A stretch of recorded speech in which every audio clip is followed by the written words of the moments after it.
Subscribe करें और दबाएं बेल आइकन ताकि कोई खबर रह न जाए। नाजरीन, आपको अपडेट करें, हेडमराला के मकाम पर दरिया चनाब में पानी की सतह में मुसलसल इजाफा हो रहा है, जबकि दरिया तवी में भी पानी की सतह बुलंद हो रही है। भारत की जानब से दरिया रावी में छोड़ा गया 1,85,000 क्यूसेक का सलाबी रेला जिला नारोवाल में जलाला से होता हुआ नीनाकोट पहुंच चुका। National disaster management authority NDMA के मुताबिक इंतजामिया 20 जुलाई तक 7 इलाकों की मॉनिटरिंग कर रही है।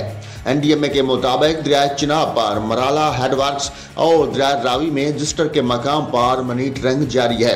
पाकिस्तान में दरिया रावी के दाखिली मकाम जलाला में बहाव 60,000 क्यूसेक रिकॉर्ड किया गया, जबकि रजिस्टर के मकाम पर बहाव 7,000 क्यूसेक है।